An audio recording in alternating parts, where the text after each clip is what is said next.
Hi everyone, so it looks like we've got all our speakers with us today. Thank you for your patience while we had to just make sure that everybody was here. So to introduce myself, my name's Chris. I support Solid Proof with networking and commercial exposure. So I help bring them new leads, new ties, expand their ecosystem, and also seek to drive in new business for them. And we've got a number of speakers with us today from Juris Protocol. So I'll hand over the floor. Thanks for having us. I'm pretty excited. We never attended in such a big space, I think. Rocco and I used to host Lunar Classic Spaces in 2022. We had quite some listeners, but never big spaces like you guys have. So happy to be here. Fantastic. And our other speakers? Yeah, thank you for having us. My name is Till. I'm a co-founder of Juris Protocol. Yeah, thanks for having us and excited. Fantastic. And we got the last one now. Hey guys, I'm Rocco.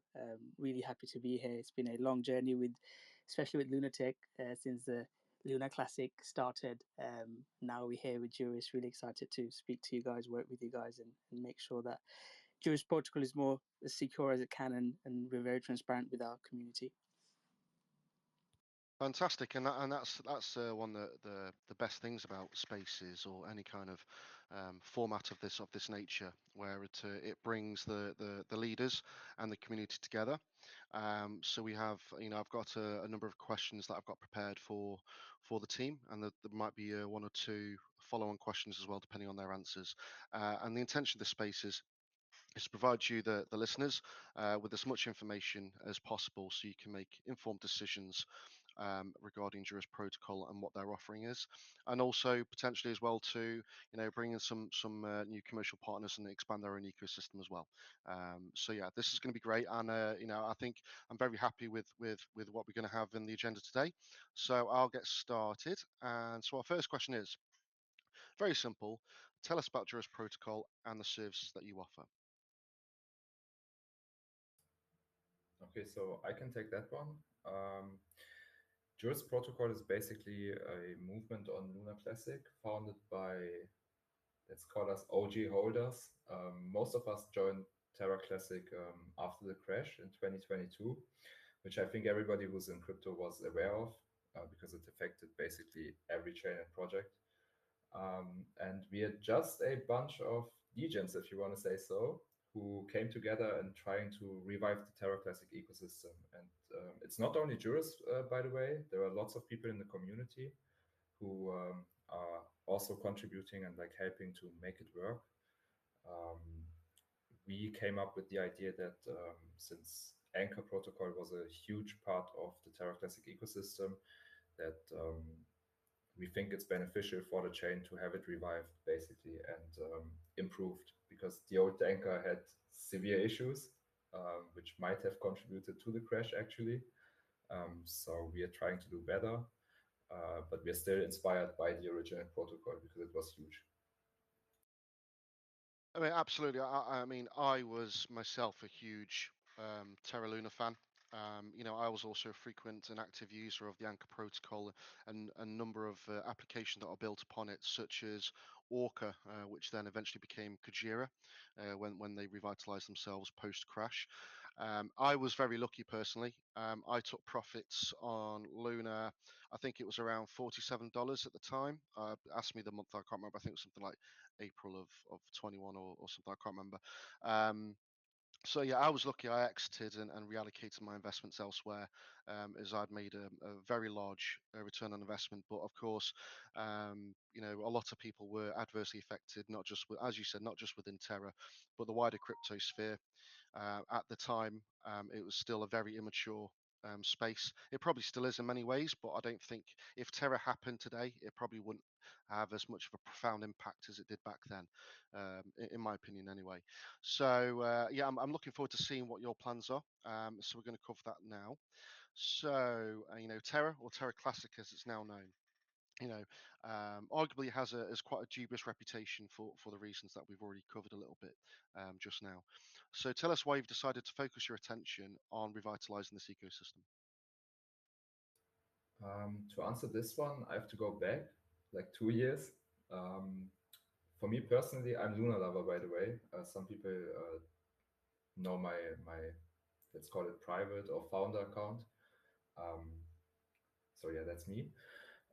I was lucky enough to be active in Reddit when the crash was happening, and I was one of the speculators who bought in to the crash. We basically bought up the hyperinflated coins that you and others, as OG holders of the original Luna, were like holding, and probably some of them were also dumping.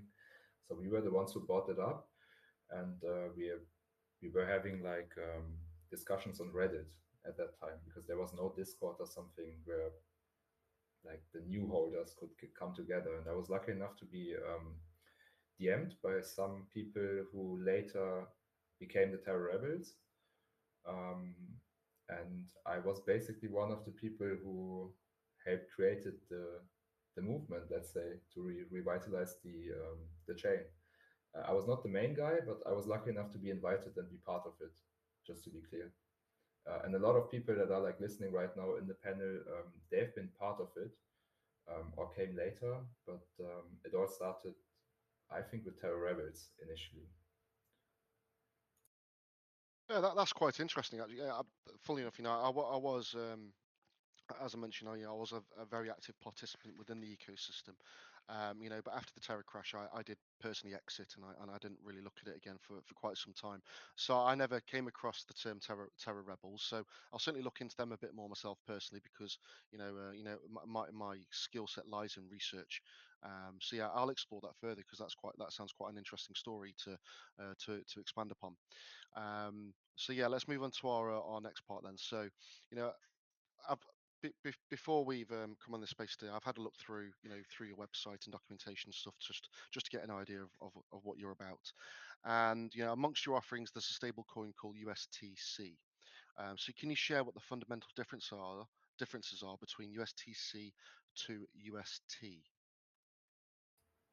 So I can say something. Maybe it's good if Frank answers because he's our lead dev and co-founder. But I can, in my opinion, it's basically USDC is just a new term for the old UST. What has changed is that the market making module of the chain has been turned off, so to say, to prevent minting, further minting of Luna or now Lung. But all in all, it's the same thing, and there is like great efforts by the community. It's like the holy grail of Terra Classic, basically, to somehow repack USDC back to $1 and make it work. And I think what we are trying to build could or might play a role in that. But I will let Frank explain because he's like the tech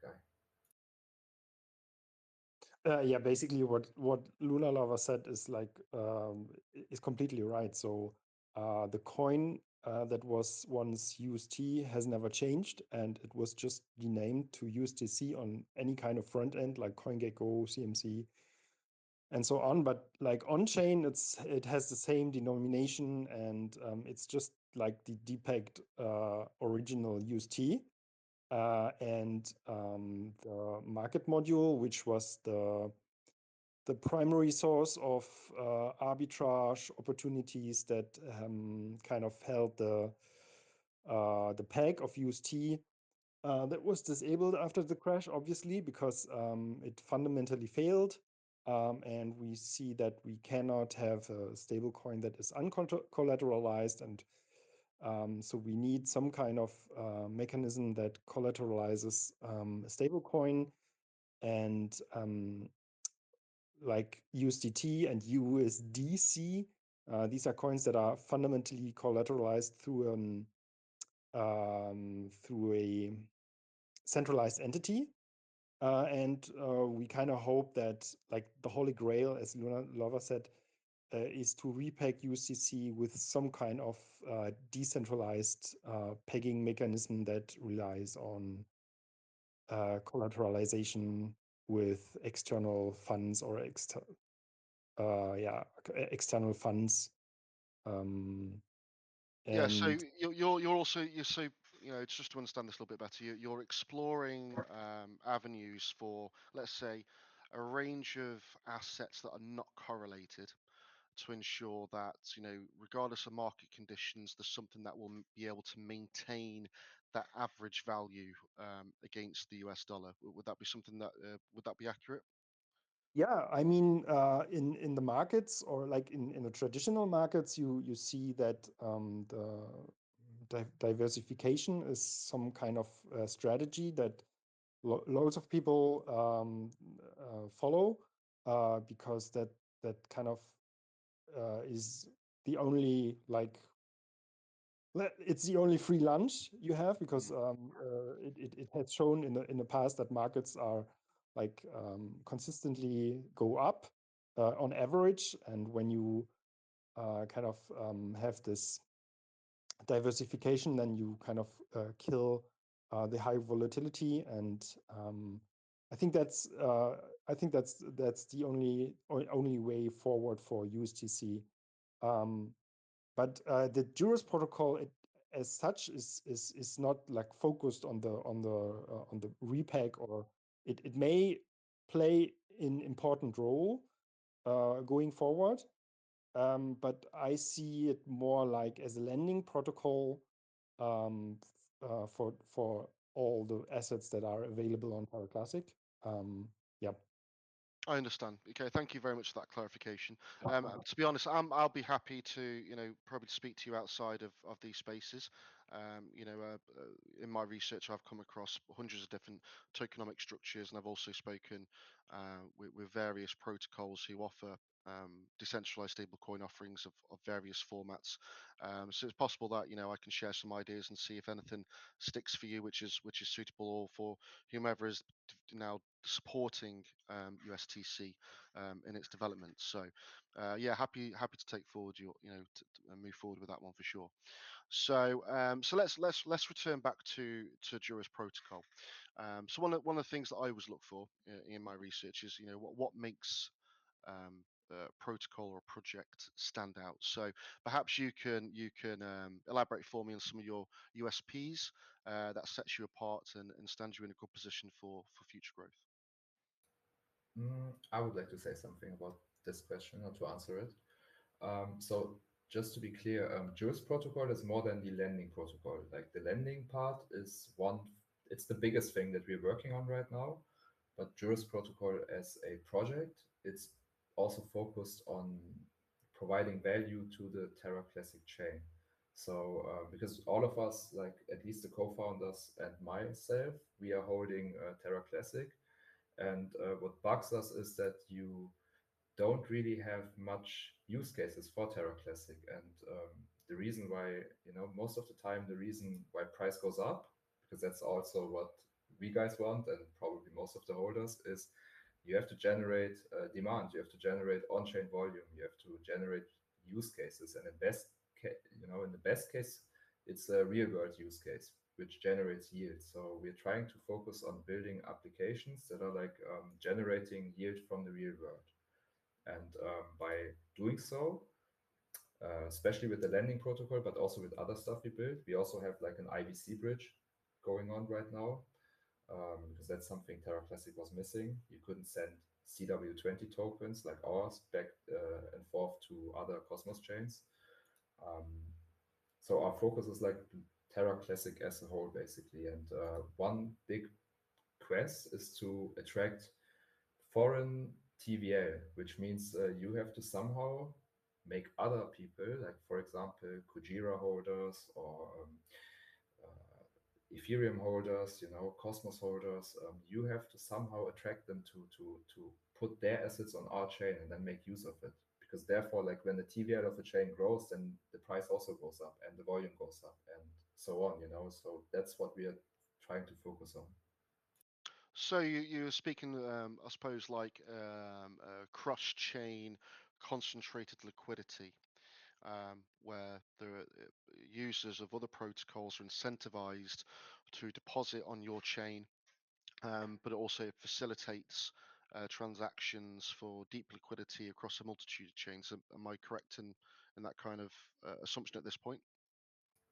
Yes, I would agree, because and the lending protocol plays like a huge part in it, because it's obvious that everybody wants to earn yield. And the simplest way to earn yield is to just deposit assets and let them work for you, right? And that's what you can do with the lending protocol. Now, if people come into our chain and they deposit, let's say, Cosmos, for example, Cosmos Atom, in the lending protocol and earn yield on it, then they probably are going to use other stuff that's available on the chain, for example, DXs or like other applications to make even more profit. You know what I mean? So this is like a domino effect, basically. Like so, Absolutely. the idea And is you to know what? I think that the timing of the space is perfect. Did you guys see the announcement by Axelar yesterday? no, I didn't personally. I was too No. caught up with work on Juris. Yeah. Okay. So Axelar have announced their new framework for cross-chain architecture, which appears to be chain agnostic. So it enables the capability of not just IBC or EVM to Cosmos, but Cardano, um, um, um, near all Polkadot, the parachains, basically the entire network of blockchains could become aggregated via Axelar's new framework. So I definitely recommend checking it out. It's their pinned tweet on their account. So check that out because I think that's exactly what you're looking for by the sounds of it. And and I hope that this little bit of information, that update will help you out as well for sure. Yeah, let's move on then to the next part. So as a protocol, you're also tokenizing. So one of the things I always look for is the utility of such tokens. So can you provide some examples of the utility of your Juris token and how it benefits users to hold or use? Okay, so the tokenomics that are in the Gitbook are the initial tokenomics that we decided for when we launched as a meme. We didn't launch initially as Juris protocol. We launched as a meme. I will call it the name here as Rakeoff token. It's somebody who's can I say this in the space? I think I can. So Yeah, he's the go for judge. it. These spaces aren't PG, mate. All right. So it's not Safu, but anyways, it's the judge who was basically ruling on the Terraform Labs case in the US, in New York City, I think. So, and we didn't make fun of him, just to be clear. We just had lots of appreciation for this guy. That's why we made the Rakeoff meme, which went pretty good actually. We didn't like Frag and I, and also Rocco when we started. We didn't expect it to go so well. And we apparently got the attention of the judge, which caused some issues for us, and we had to rebrand through governance because we actually renounced the contract and couldn't like do it ourselves. But it all went good, and now like the rebrand, he actually helped us basically to get away from the meme status and become serious. But Oh the wow. idea of launching the lending protocol and doing all the stuff we do right now was there from the beginning. We just thought it's simpler and easier on Terra Classic to launch as a meme, to attract people. I think I remember this. I think I remember seeing on social media somebody posted like a scanned copy of the letter that was sent with it was essentially a legal order to divest yourself from I suppose that branding. Am I correct? Was that the case? Well, okay, if you, I didn't want to go too deep into it, but if it's a non-PG space, Yeah. I think we can do it. So what happened is we did not receive any letters from anybody. What happened is that CoinHall, the DEX aggregator where everybody was trading, basically, and the chart is like showing up. They, I think, received the letter, and I never saw it myself. So if you can share it in DM, I'm keen to look at it. I myself, I received like a Telegram message from the CoinHall intern at 7 in the, like I woke up at 7 in the morning and he sent it at 4 a.m. my time.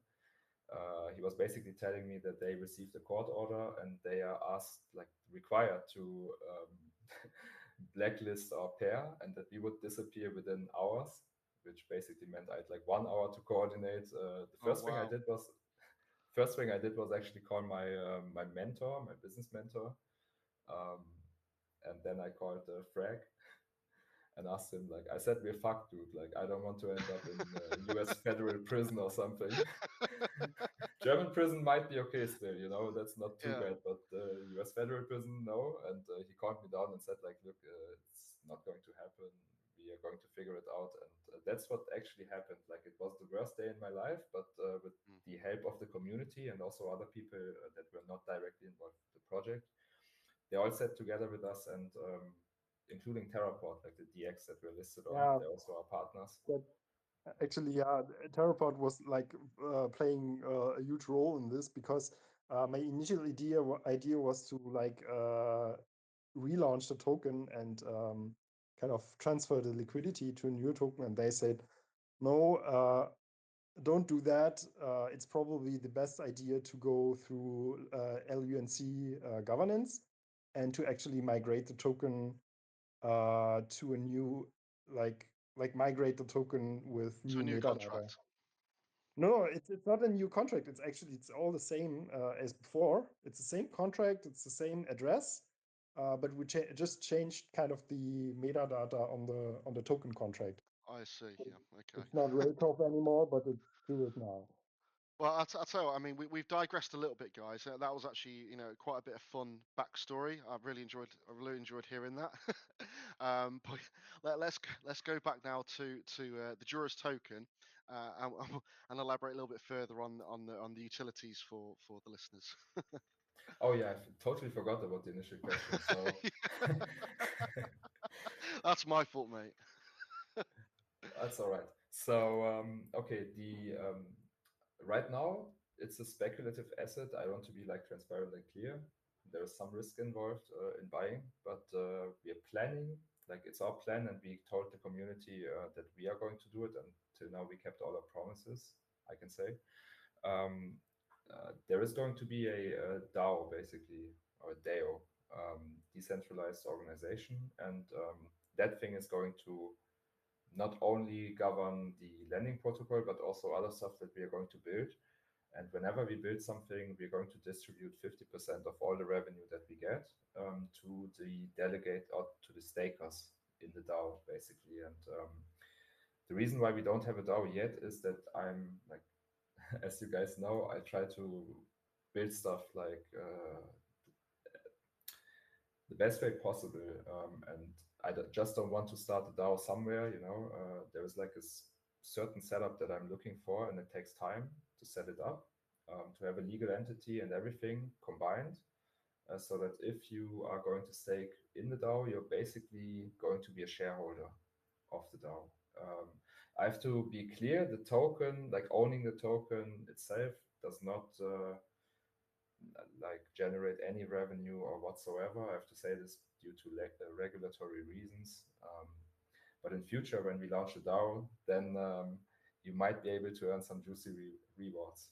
And one other thing I want to mention here, because some people are not aware, and we have some people in the LUNC community that are like not trusting us yet. We promised to the LUNC community that we are going to also share 15% of the revenue with the chain, meaning we split it up. Half goes to the Oracle pool. So everybody delegating on any LUNC validator will just receive stuff that we earn through the protocols that we have. Right now, we are saying that for the lending protocol, but I want this to happen for everything we build, so that we contribute. And the other half is going to go to the community pool of Terra Classic. And there are no strings attached, so you can spend the money, and we can spend the money, because we also run a validator and can vote on the stuff. But basically, the chain can spend the money as they wish. There are no strings attached or no conditions. I mean, one of the things that I'm loving about 2024, which bodes very well for the future of DeFi, is that there's been a huge pivot in the space from, I suppose you call it Ponzinomics, where it's token emissions that are sustaining yield rewards, and now it's coming from real yield from revenue. So that very positive. Always a big fan of that. So I'm really glad that that's something that you're implementing as well. Congratulations, guys, and I hope that you guys have found that useful. The listeners, as they've wanted to make sure it's very clear that this is a highly speculative asset. So I'll cover that for you guys as well. So yeah, so moving on. Oh dear, I've just lost everything. Just bear with me one moment, guys. I do apologise. My memory's terrible, you see, so I have to write down my planned questions. There we go. Right. Okay, so it appears that your business model currently is consumer based. Is there an option for commercial projects as well to also leverage your products and services that you're either currently implemented or plan to implement in the future? I think B2B is also kind of a part of the lending protocol because the way we are going to build it, it's not. It can be used by normal crypto guys and degens and doing all the fun looping stuff that was possible in Anchor. But we're trying to build it in a way that it's basically the most flexible, sophisticated lending protocol available in the Cosmos. I wasn't too initially I didn't phrase it like that, but after like getting feedback from lots of people, including you guys, I think it's fair to say that it's going to be aimed at high net individuals and like institutions even, so that they can run strategies and whatsoever on it. So Well, I B2B mean, is also absolutely. something we want to focus on. Absolutely, because there's only so much consumer capital, retail capital in the market. Considering after what happened, with the last bear market crash in early 2022, that we're still not really seeing a renewal of retail interest in crypto at this time. We're probably going to have to wait to see, for Bitcoin to see new all-time highs and get new, fresh media attention before that starts taking place. But there's definitely an increase of interest by commercial entities. Most certainly post ETF. So, and obviously commercial entities carry a lot more capital to use, although their risk parameters are obviously very different. So, considering that, I think is a very, from a personal opinion, this is not the opinion of Solid Proof, by the way. My personal opinion is a very good strategic move by yourselves for long-term growth and sustainability. Fiscally. Can I add something to that? Because there is one thing that's important to me because I'm like coming from the tech industry, traditional development basically, and whenever I'm also a user of Web3, but I also look at it from the perspective of somebody who's like worked in the industry. And what bothers me without calling names, what bothers me whenever I see like Web3 products and DApps. Huge issue is like UI and UX. It all looks 100%. very immature and like alpha. It looks like something you just roll out just for fun, for people to play with. And we are trying to make our UI and user experience. Basically, we're trying to mimic enterprise grade software that really looks mature and is not like kindergarten, as you would say in German. Yeah. Well, that makes sense. That makes sense. Absolutely. Because I mean, as much as decentralization is great, decentralization has not yet achieved the level of efficiency that centralized services provide. So the fact that you're going to be, and also it's not just provide, but it's also about familiarity. So if you're providing a UI UX that is at least partially familiar to users, it helps the onboarding process. So yeah, that's also a very smart move, and it's something, as you said, that not enough protocols in this space pay attention to. So yeah, it's The it's very user good doesn't shout. have to know that he's on a DeFi protocol. In best case, he's not even aware that he's using DeFi except for connecting Exactly. the wallet. That's Exactly, how it has exactly. to It's be. all run in the back end, but the front end is seamless. That's the way it should be, and not enough people do it. I suppose it's because it takes a bit too much time, and in crypto, especially more than any other industry, probably in history, time is potentially lost opportunity. So the fact that you're willing to sacrifice potential opportunity, with current market conditions, speaks well, I think, for your long-term strategic success. So, my personal opinion is keep at it. I think you're going about the right way. Build out the foundations, make sure everything's right from the ground up, not the top down, from the ground up, and you stand yourself in a good place for future growth. So let's move on to the next question now. So having great products is one thing, but bringing projects and users in is another. So what is your strategy for driving both consumer and commercial adoption of your platform? Maybe I can answer that, Lunatic. Yeah, go for it. It's lovely to hear I a was, fellow Englishman. I was just Where going to say this one is for you, Rocco. Where are you from? Down south? Or are you from above? Midlands, mate. Midlands. Okay, cool. Yeah, so But middle no, of nowhere. no, that's fine. I'm from just outside of London as well. But yeah, just one of the questions you asked about was how we get users at the start, and also you asked about why we're still building on Luna Classic, because we could probably raise a lot more money on other chains, especially with what we're trying to build. And one of the reasons is we've got a crazy community, and this probably relates more to Frag and Lunatic because they're just full, just Luna Classic people. I say a story before. I've asked Frag, "Oh, have you been looking at this coin, or do you want to buy this coin?" And he's just like pretty much all in Luna Classic, and I respect that. Like they've got crazy dedication to this chain, and there are other people that've got dedication to this chain. They've been part of Luna Classic since the start. They want to see Luna Classic succeed, and it builds a bit of a like a family or a cult.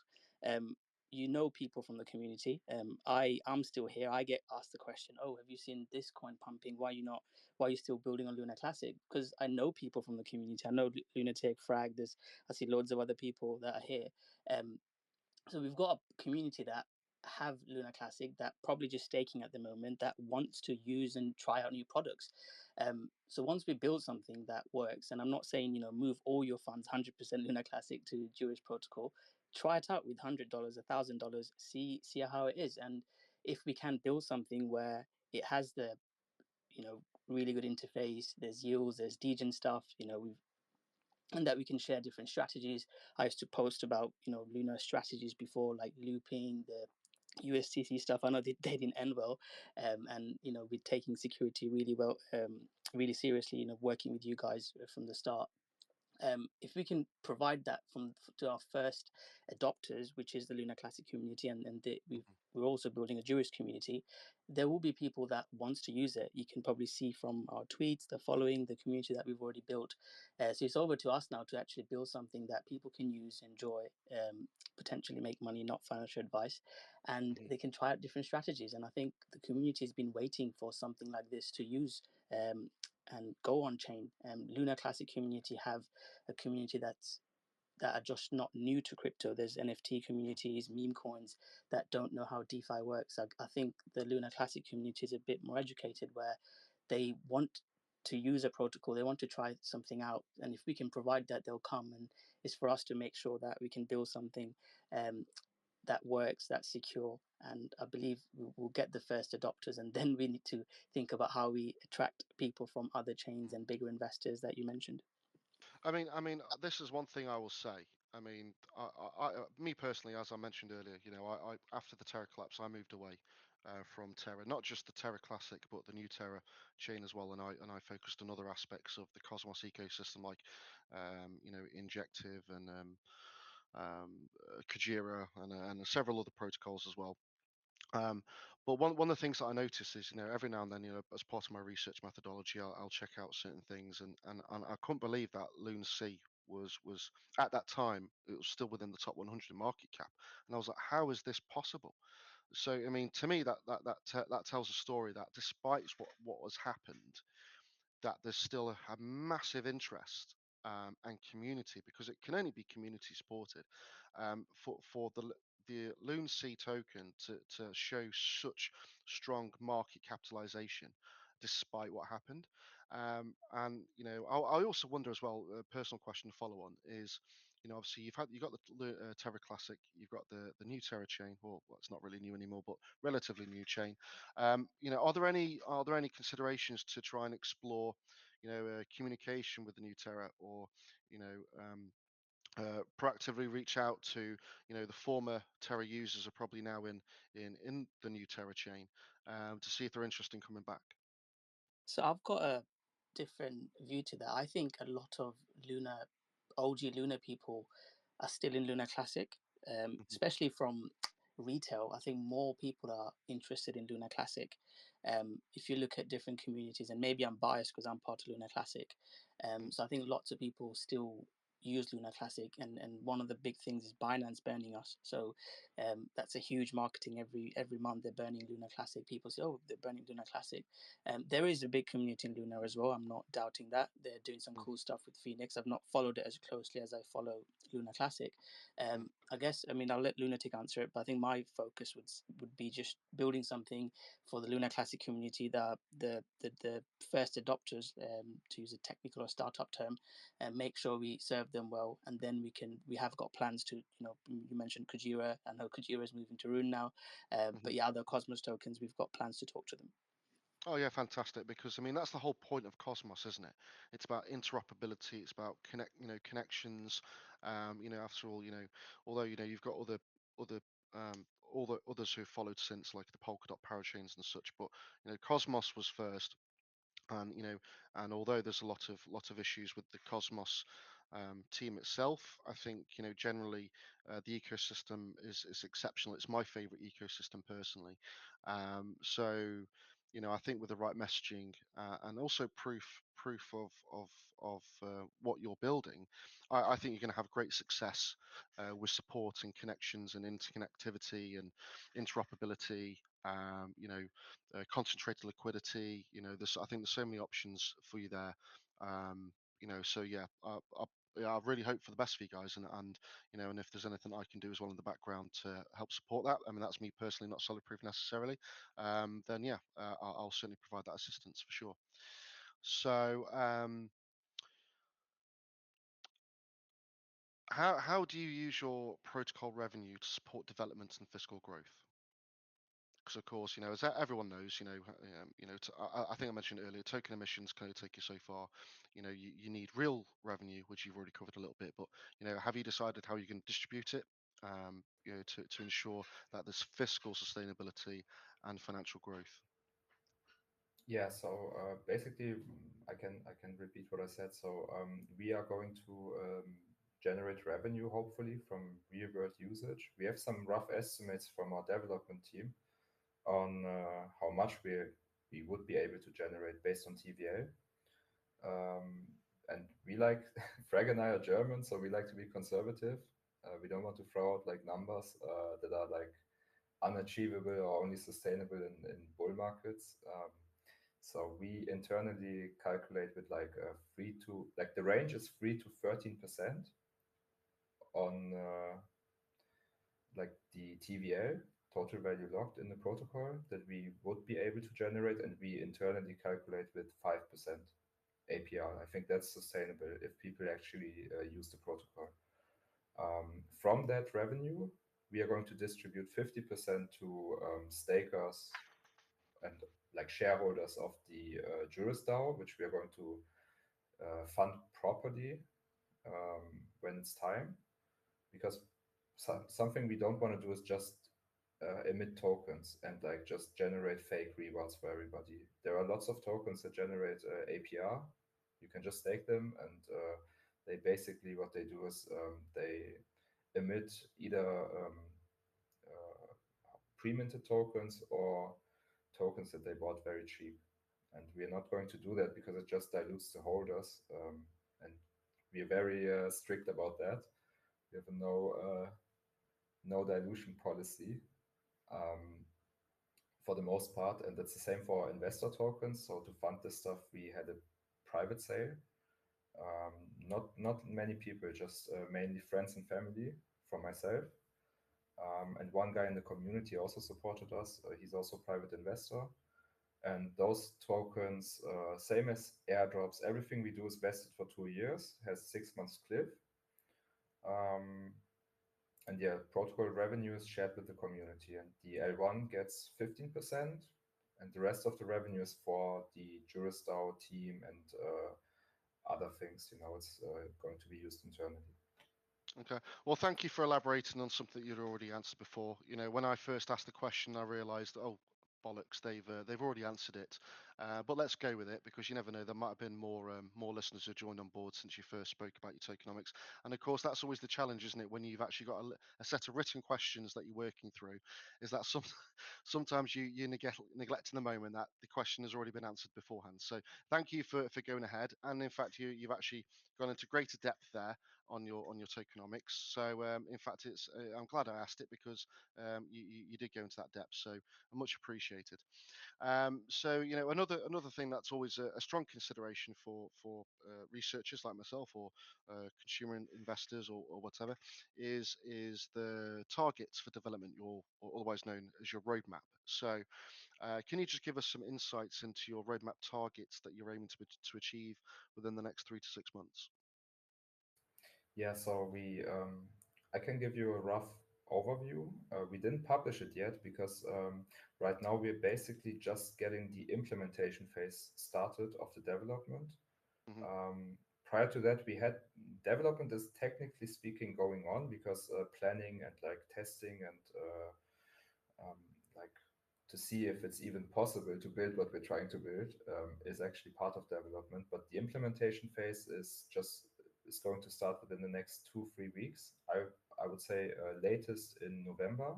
We like to start to actually implement the lending protocol. We have some other stuff coming up that we are discussing internally. We have a working IBC bridge, but the front end is not great right now. So we're going to deploy a new front end for it. We're going to have a web app where the investors and the airdrop recipients can look at the funds that they received, use our stuff. The first version is going to have just a normal working front end, and then I'm going to just try to hire somebody. I'm already thinking of someone in the community who might be able to help us, but I don't want to like tease something that might not happen. To work on professional UI UX design for us. And then there will be a second version. So all this stuff is coming in the next weeks. And for end of the year, we are trying to we're basically talking to a CX, which might become our partner, but that's like something that I cannot promise. So that's the Of rough course. Of course. roadmap So for this year. so when you say CEX, are you referring to the company CEX.io, or are you referring No, to a no, centralized exchange? an exchange, Okay.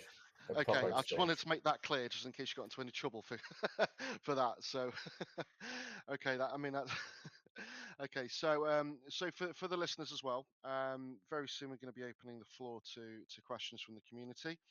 I can see there's quite a number of people here. So anybody who is seeking to ask any questions, or just simply say something, then please raise your hands. And then when we come to that part, we'll go through a process of selecting some speakers from you. Okay, so the next part is my favorite part. Now, as an investor and researcher, in my opinion, it doesn't matter how good your team is, how creative your idea is, how fantastic and clever your tokenomic structure is. If your security is not sound, none of the rest matters, because all it takes is one bit of poor coding, and the whole protocol is at risk. So, what security measures have you implemented to safeguard not just yourselves, but also your users? Okay, so first of all, what we try to do, because that's an issue in Terra Classic in general, is we try to be super transparent about everything we do. Starting, like we talked openly about issues we had, we talked openly about wallets that we own. I want to tell the community that just today we reached out to Langscan, which is like a community member who's setting up a CW20 token dashboard where you can go and track the top holders of Juris and other tokens.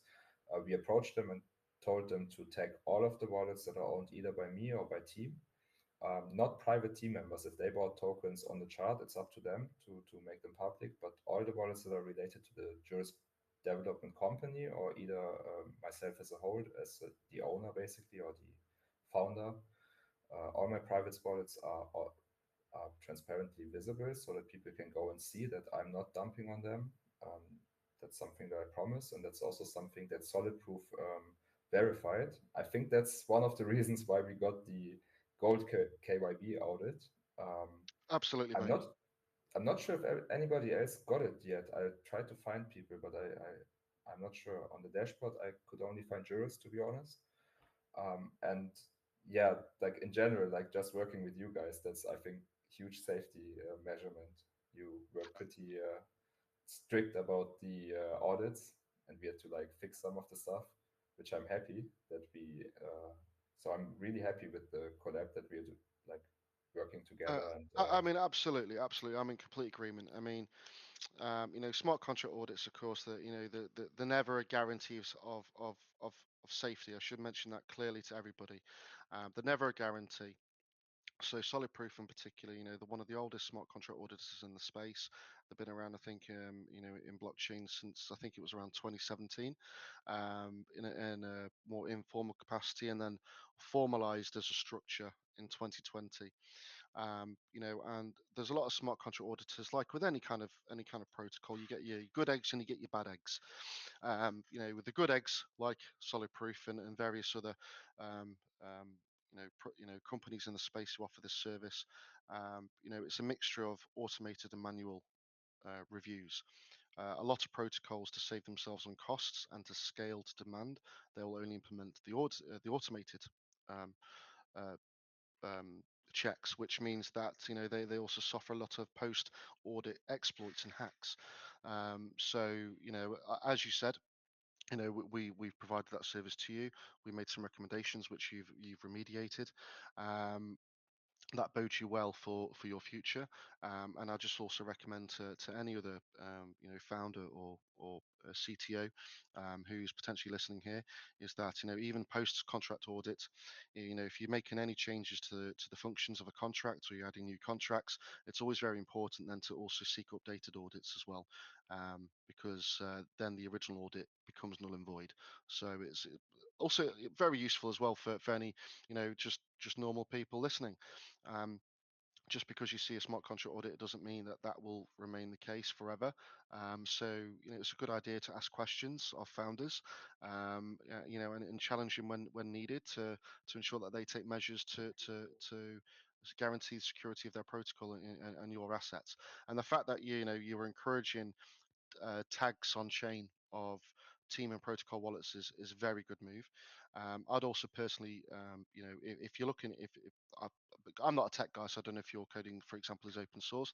If it's open source, I'd also recommend, down the line, encouraging a bug bounty scheme. A very good way to ensure ongoing security, because then you've got, you open the scope to white hat developers who will look at your code and make recommendations for improvements. So, another measure to consider. Right, moving on. That little splurb about with the security. Before I open the floor to potential speakers in the community and the listeners, just a final thing. If a project wanted to explore your services, for a commercial partnership, for example, how would they contact you?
I think the easiest way to contact right now is either through the Discord or Telegram groups. We just started out, so we're also setting up proper business website and LinkedIn profile and whatsoever. But right Mhm. now, I think the easiest way is just to reach out on Discord and Telegram, which sounds weird to the normal guys, but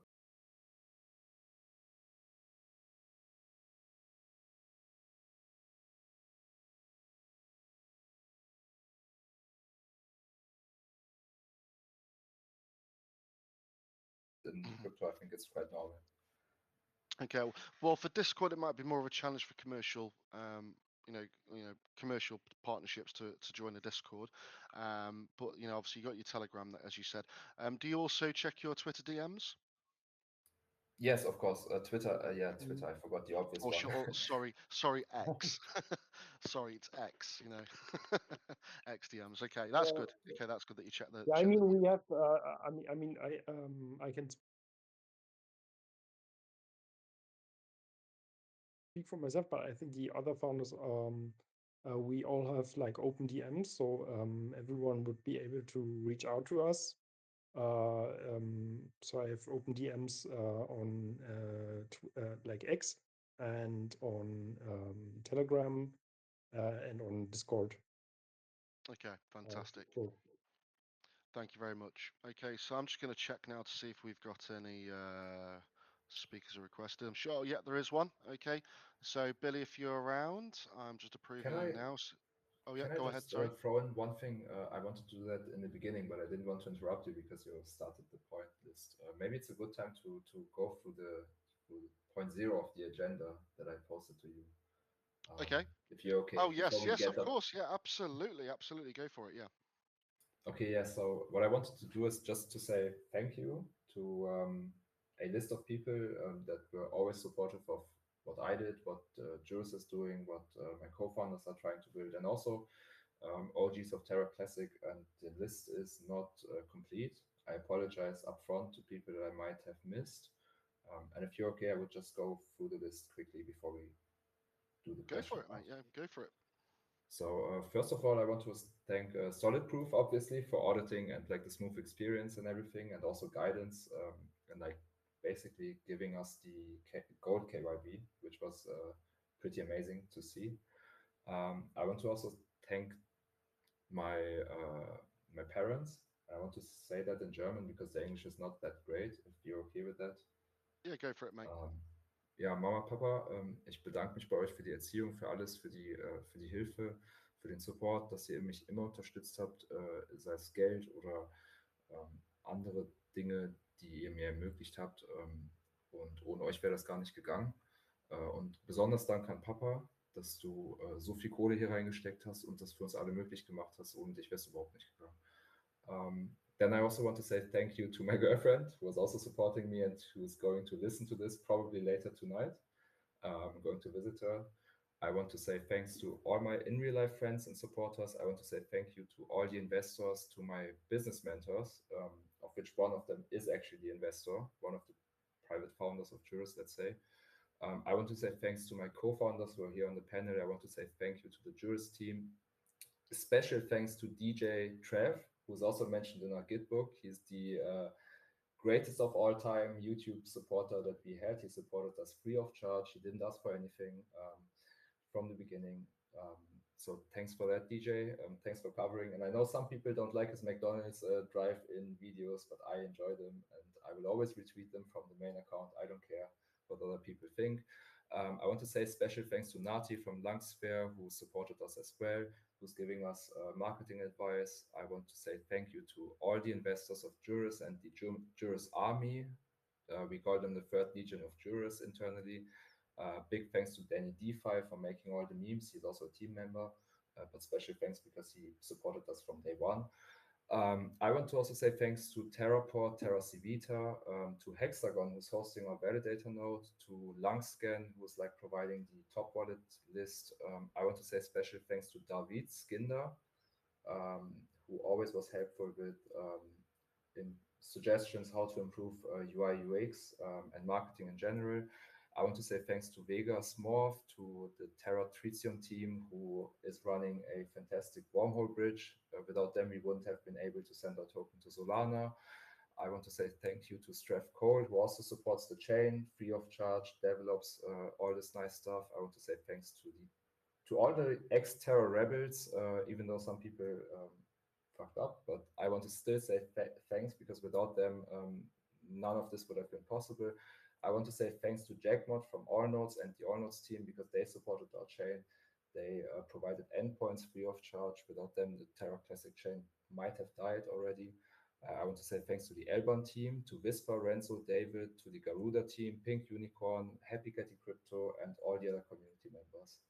And sorry for missing some people out. That's If it. you I'm missed sorry. if you missed anybody out, I'll be shocked, mate. All right. So yeah, well done. You know that's lovely to hear. You don't get that often. You know, occasionally you get a cursory thank you to to various people, but you obviously you were very dedicated and you want to be very quite specific, especially to those who've added value to what you're building. So yeah, fair play to you guys. Right, so we've got Billy who's been patiently waiting through your thank you. So Billy, feel free to unmute yourself and either ask your question or say what you have to say. Although I do ask that you be polite and respectful. Hello, am I audible? I can hear you, yeah. Okay, my question is, what are the best plan for people to learn more about your project and join your community? Thank you. That is my first question for now. So you're asking how can people can learn more about Juris Protocol?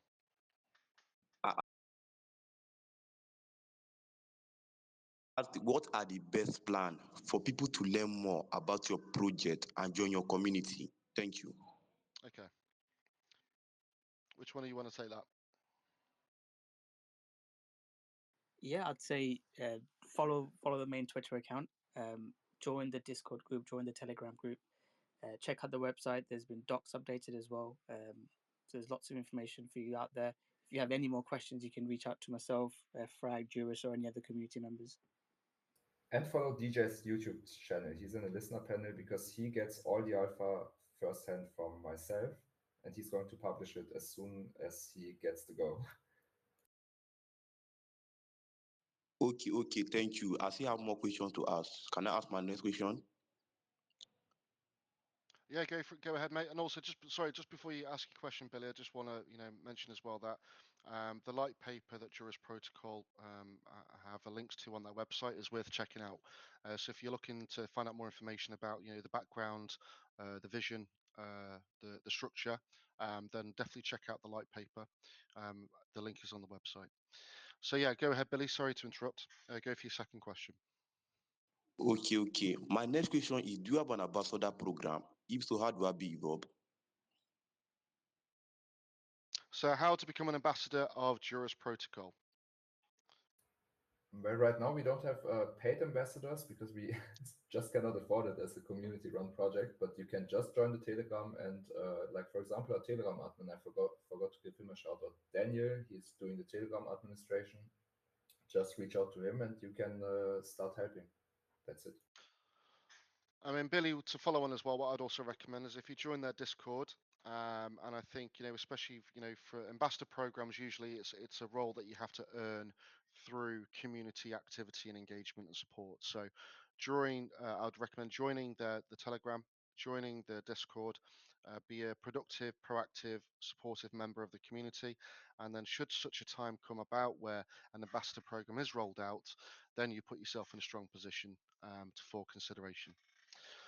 Was there any other questions? Anyone else? Oh, actually, yeah, I think there is. There's, bear me a check. Oh, there's a couple of other people. So, how are you guys for time? We got two more people requesting to speak. I have plenty of time. Depends on you. I'm cool. Okay. I'm cool. Okay. Well, thank you very much for your time, Billy. I'm going to take you off the speaker list now, and we'll invite our next speaker.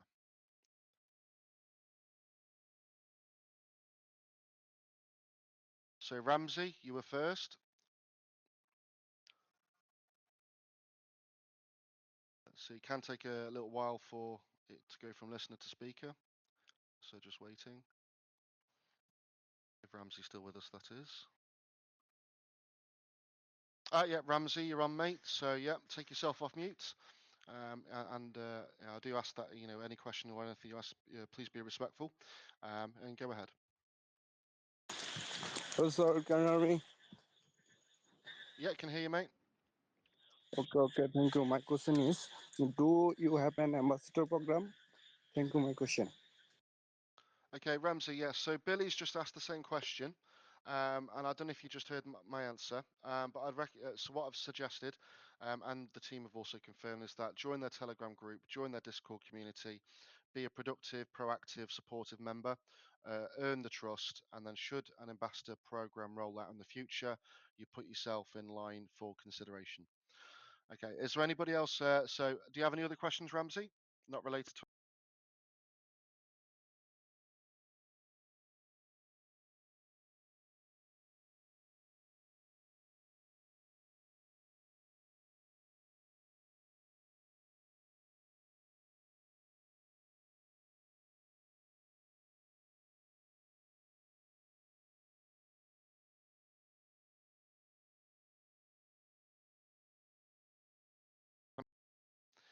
So Alex T, I'm just bringing you on board.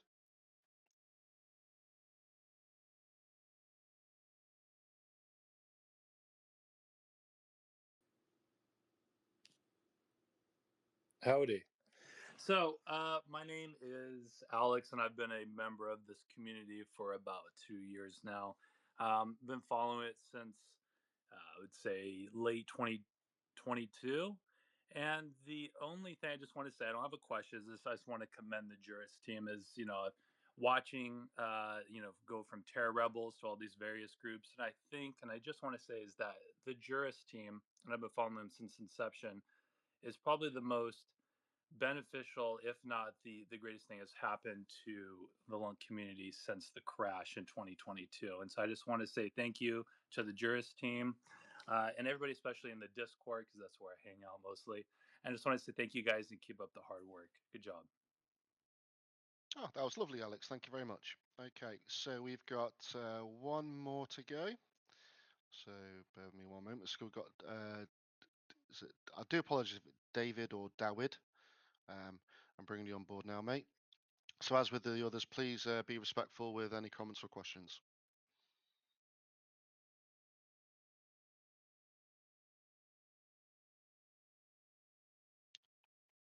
Yeah, as before, it can take a little bit of time for X to move them up. Ah, there we go. So Dawid, David. There Yeah, you go. can call me David. Hi, Oh, nice, fantastic. nice to meet you. Nice to Hi meet you guys. everybody. Hi juries, guys, juries crew. So we all know, all we who are in the Classic community, we all know that future of juries is tied to Lung's future and the other way around. And we also know that Lunatic, LL69 and all the guys really take care about being fully legal and operate in a legal, transparent way. So my question to LL or other people from Juris will be: what do you think about Terra Classic? Should it follow the same path?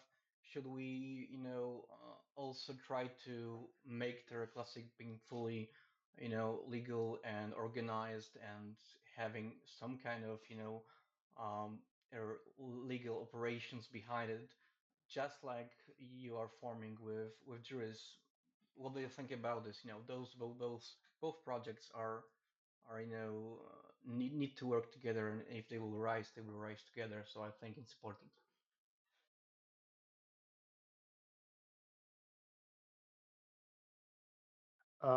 Yeah, so I think that in the last 2 years, we kind of we had some kind of experience with decentralized organization, and there were quite some ideas to organize the work on Terra Classic, and I think.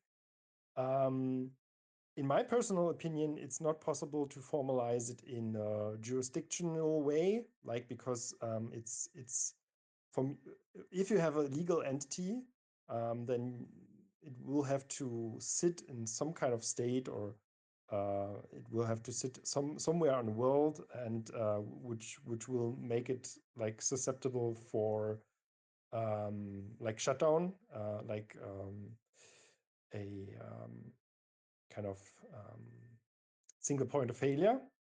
And I think if there is like a formalization of operations, then it should happen in a completely decentralized and like governed way.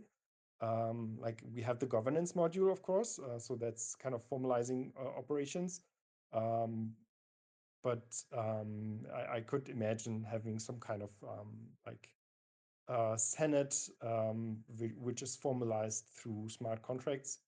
And but I think like formalizing it in like forging it into some kind of organization that is sitting somewhere on the world, like I think that's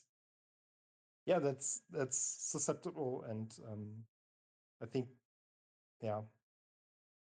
Sorry for the negativity here, but yeah, I think the best way forward for Terra Classic is to be like an entity, and that's not centralized, and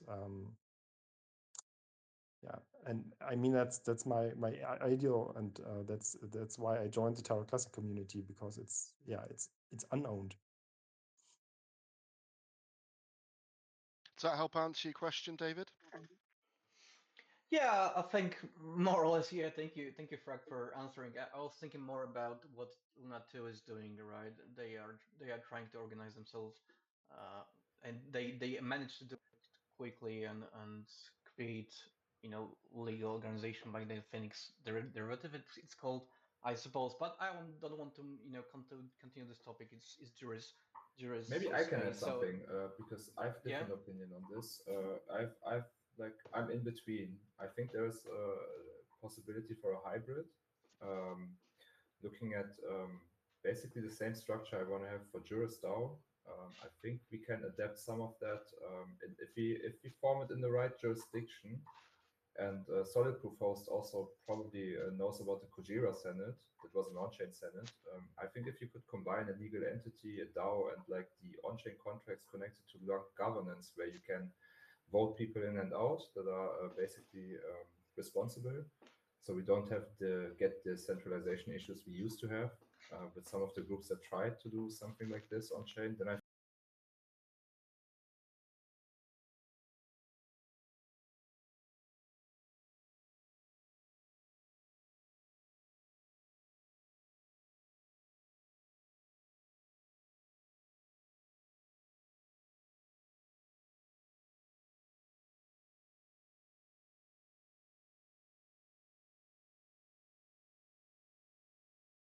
I think there's possibility, and I'm in the background. I'm talking to people to explore how to make this happen. But right now, Juris is too small to have an influence yet.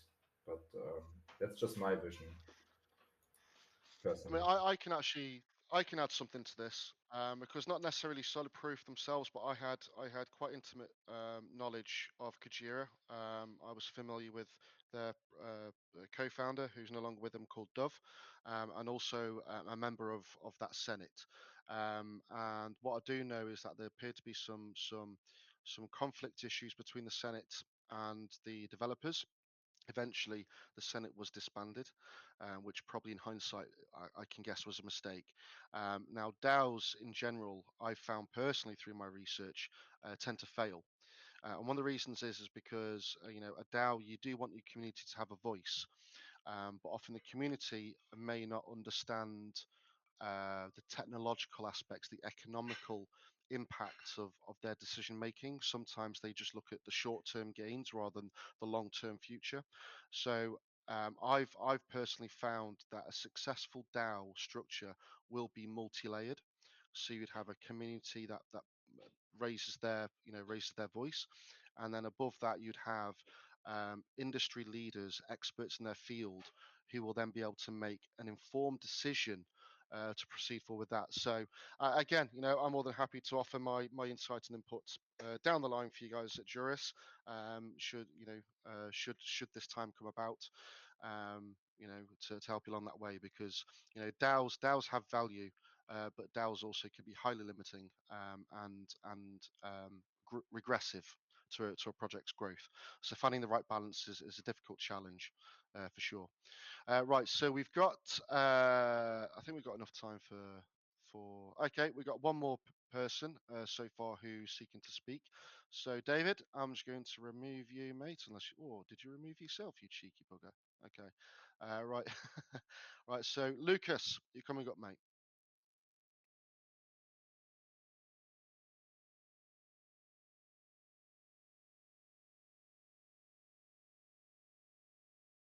Just wait a few seconds again for this to move over.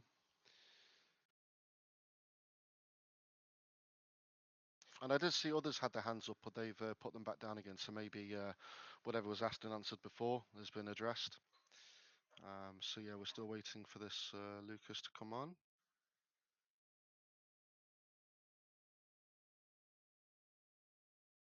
Not sure if it's a technical delay or whether he's left. I don't know. We'll give it a couple more seconds, guys.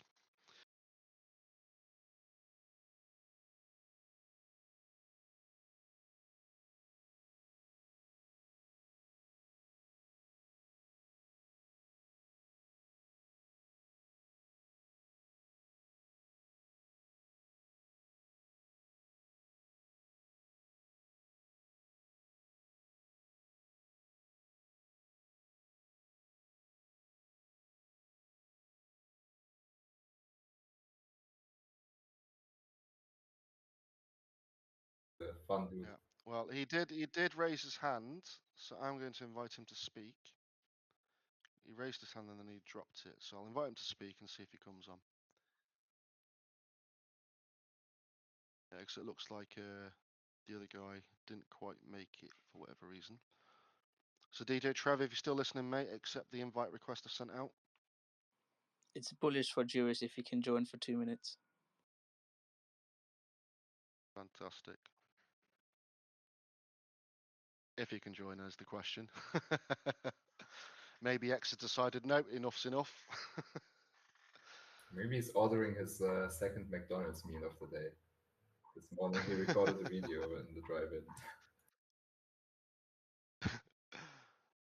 It's possible that he's away from his phone, but yeah, at the moment, yeah, he's not accepted. But Lucas has come back, so I'll tell you, let's give Lucas a shot whilst Trev sorts out his takeaway. Hello, hello. DJ was a speaker for like 1 second on my desk. Oh, there he is. He's there. Okay. So here. Lucas, if you can please just keep yourself on mute, mate. Yeah, you are there. There you go, buddy. Yeah. Hey, thanks for calling me up. Yeah, I'll be in and out because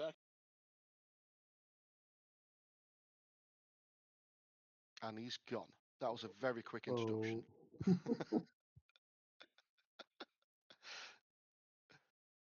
Are you back, Trev? Hey. Can anybody hear? Oh, there you go. There he is. All right. I had to take you off Bluetooth. No, I'm at work and it's just crazy loud and there's all kind of shit going on. But thanks for calling me up. I didn't mean to put my hand up. I was kind of enjoying listening. I guess if I had one question, it would be for Solid Proof actually. And I kind of asked this on Twitter. I don't know if anybody actually saw it. So Juris got one hell of a score on that audit, 95 out of 100.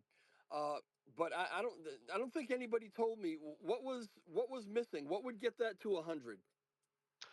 Well, I'm not the tech guy, mate. So unfortunately, you're speaking to the wrong person in the team. However, what I can say is during the smart contract audit process, issues were found, they were remediated. So that helps boost the score. Also, the team went through the KYC process. Identities were verified. That boosts it as well. So I can't remember the exact algorithm involved to reach 100. I believe it's implementation of an on-chain um, security protocol. It's a new partnership that's coming on board. I'm not sure if I'm allowed to say anything about it, so I can't say right now. So wait for formal announcement. But yeah, so once all the ticks have been completed through the variety of security measures that we provide, that's how you would attain that 100 out of 100 scoring. I hope that answers the Gotcha. question, Trav. It absolutely did. And I'll just kind of close with saying this real quick. I talk to LL obviously often, and he's very easily excitable. He's been excited through this whole thing. He gets so happy every time something goes well, and so many things have gone well. But uh, since this solid proof relationship, or whatever we want to call it right now, the guy has really been tickled pink. He's very, very happy, and it's making the rest of us very, very happy about this affiliation with you guys. And I'm just, I'm really looking forward to seeing what it's going to build into. But so far, it's been really, really promising. So I want to thank you for doing this space. I want to thank you for taking an interest in Juris Protocol as well as in Terra Classic. And I'm going to leave it at that. Oh, and I will speak on behalf of Solid Proof and say thank you very much for your kind words. Thank you. So we do have somebody who has been waiting patiently. He's come on, he's come off, and he's come back on again. And let's see if he's still there, or has he gone again? Oh dear, Lucas. Yeah. Oh, oh God.